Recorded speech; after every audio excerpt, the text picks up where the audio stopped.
Ko čakaš na darovalce, je definitivno težko.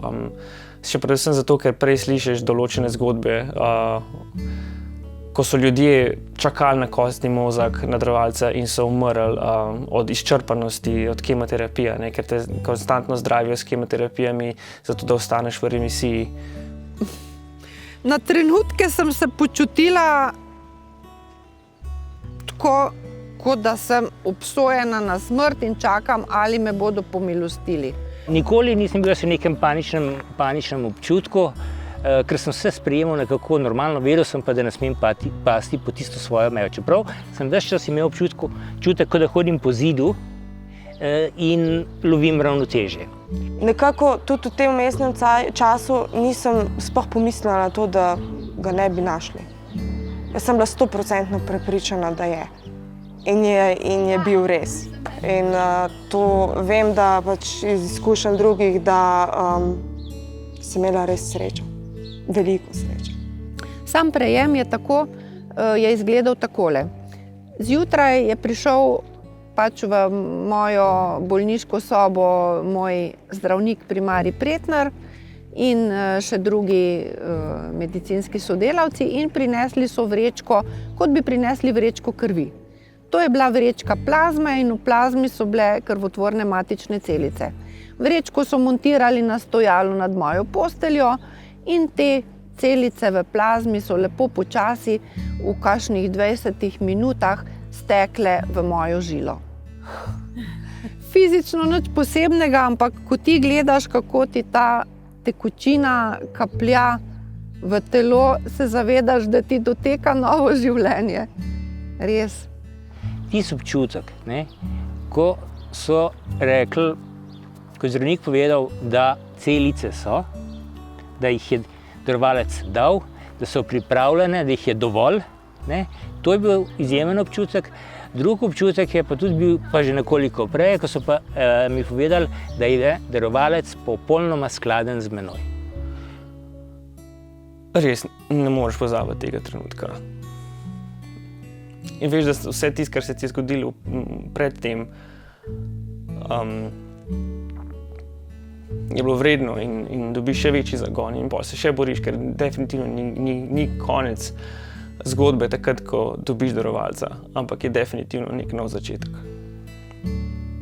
Ampak v bistvu, ko si ti pri zdravniku, ti reče, ok, darovalec je, marca imate presaditev, to je to.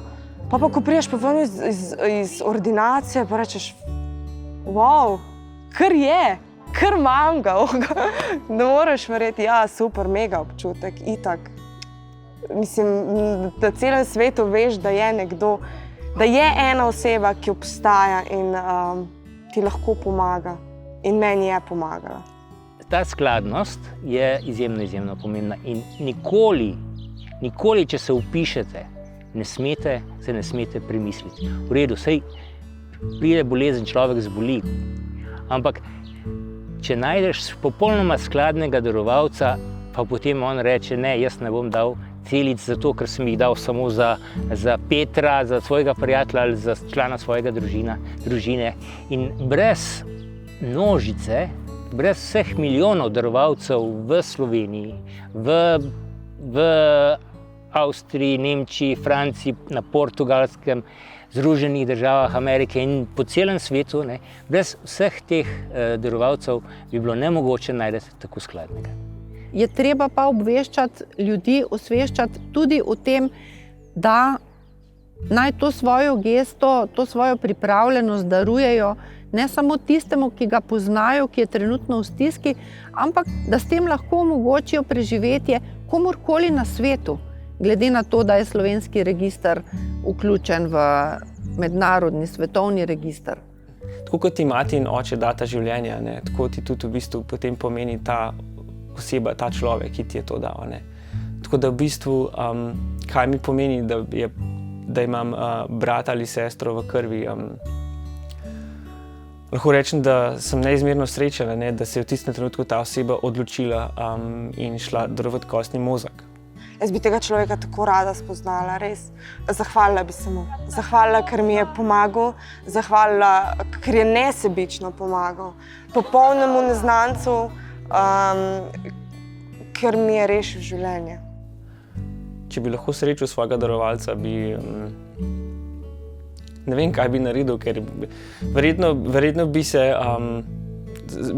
bi se tudi zložil na tla, ampak v tem trenutku od sreče, ne tako kot takrat, ko sem zvedel, da sem zbolel.